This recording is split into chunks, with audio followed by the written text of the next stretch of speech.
Hello friends, welcome in my channel learn well basic. मित्रो, आज आपण शिक्षक पात्रता परीक्षा अर्थात महा TET मध्ये मराठी या विषयाअंतर्गत 2013 ते 2024च्या परीक्षांमध्ये रस या घटकावर विचारलेल्या प्रश्नांची उत्तरे स्पष्टीकरणासह पाहणार आहोत. मित्रो, TET परीक्षेसंदर्भातील तसेच इयत्ता 5वी ते 10वीचे विविध शैक्षणिक व्हिडिओज पाहण्यासाठी या चॅनलला नक्की सबस्क्राईब करा. तर सुरुवातीला रस या घटकावरील प्रश्न पाहण्या अगोदर एकूण 9 रस जे आहेत त्यांची ओळख करून घेऊया. हे 9 रस पुढील प्रमाणे आहेत: शृंगार, वीर, हास्य, भयानक, करुण, रौद्र, अद्भुत, शांत, बिभत्स. तर स्त्री पुरुषांना एकमेकांबद्दल वाटणाऱ्या प्रेमातून, आकर्षणातून शृंगार या रसाची निर्मिती होते. पराक्रम, शौर्य, धीरोदत्त प्रसंग यांच्या वर्णनातून वीर रस निर्माण होतो. समरगीते, पोवाडे ह्यामध्ये आपल्याला वीर रस दिसतो. विसंगती, असंबद्ध भाषण, व्यंगदर्शन, विडंबन, चेष्टा यांच्या वर्णनातून हास्यरसाची निर्मिती होते. भीती या भावनेतून भयानक रस निर्माण होतो. हृदयद्रावक अशा गोष्टींच्या वर्णनातून करुण रस आढळतो. अतिशय क्रोध वा चीड या भावनेतून रौद्र रस निर्माण होतो. आश्चर्यकारक गोष्टींच्या वर्णनातून अद्भुत रस आढळतो. विस्मय हा अद्भुत रसाचा स्थायी भाव आहे. परमेश्वरविषयक भक्ती, सत्पुरुषांची संगती, देवालय वा आश्रम यांच्या परिसरातील वातावरण यांच्या वर्णनातून शांत रस आढळतो. किळस, वीट, तिटकारा वर्णन करणाऱ्या कवितातून बिभत्स रस आढळतो. तर आता रस या घटकावर विचारले प्रश्न आपण पाहूया. पहिला प्रश्न: ही न्यूनता सुखाची चित्ता सदा विदारी, स्वामी तिन्ही जगाचा आई विना भिकारी. 2014च्या सेकंड पेपरमध्ये हा प्रश्न विचारला आहे. पर्याय दिलेत: अद्भुत, शांत, करुण आणि शृंगार. आता इथं आलेला रस जो आहे तो करुण रस आहे. याचं कारण शोक किंवा दुःख, वियोग, संकट यातून करुण रस निर्माण होत असतो. हृदयद्रावक अशा गोष्टीच्या वर्णनात हा रस आढळतो.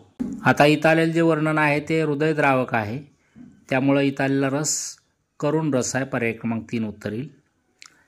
प्रश्न दुसरा: झाडावरती चेंडू लटकले, शेतामधुनी बॅटी, म्हणाल ते सारे होते, उनेन कोटे काही. या काव्यपंक्तीतून कोणता रस प्रत्ययाला येतो? हे उदाहरण अद्भुत रसाचं आहे. याचं कारण या ज्या काव्यपंक्ती आहेत या काव्यपंक्तीमधून आश्चर्यकारक गोष्टीचं वर्णन आलेलं आहे. आश्चर्यकारक गोष्टींचं वर्णन जेव्हा येतं तेव्हा त्या ठिकाणी अद्भुत रस असतो. हा प्रश्न 2016च्या सेकंड पेपरमध्ये विचारलेला होता. प्रश्न तिसरा: खालीलपैकी अतिशय क्रोध किंवा चीड या भावनेतून कोणता रस निर्माण होतो? तर क्रोध किंवा चीड या भावनेतून रौद्र रस निर्माण होत असतो. पहिला पर्याय या ठिकाणी बरोबर आहे. हा प्रश्न 2017च्या सेकंड पेपरमध्ये विचारला होता. प्रश्न चौथा: ही जीवांची इतकी गर्दी जगात आहे का रास्त, भरती मूर्खांचीच होत ना, एक तूच होसी जास्त. या काव्यपंक्तीत पुढीलपैकी कोणता रस आढळतो? तेव्हा या काव्यपंक्तीमध्ये हास्य रस आलेला आहे. ज्यावेळेस एखाद्या काव्यपंक्तीमधून विसंगती, असंबद्ध भाषण, व्यंगदर्शन, विडंबन, चेष्टा यांचं वर्णन आलेलं असतं त्यावेळेस त्या ठिकाणी हास्यरस निर्माण झालेला असतो. त्यामुळे पर्याय क्रमांक 2 हे उत्तर आहे. हा प्रश्न 2018च्या सेकंड पेपरमध्ये विचारला होता. प्रश्न पाचवा 2020च्या सेकंड पेपरमध्ये विचारलेला आहे.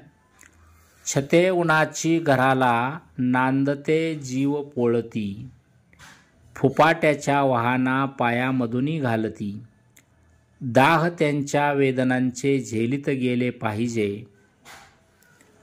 संदर्भीय काव्यपंक्तीमध्ये कोणता रस आहे? तर इथं जे वर्णन आलेलं आहे ते हृदयद्रावक अशा प्रकारचं वर्णन आहे.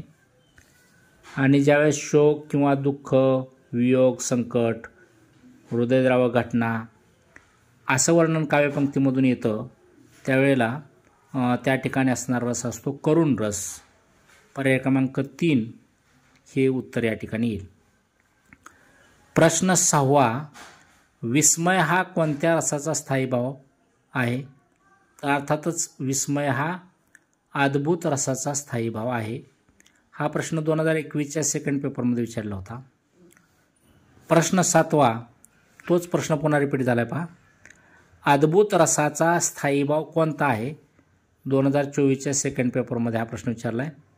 पर्याय दिलेत शौर्य, वियोग, विस्मय आणि उत्साह.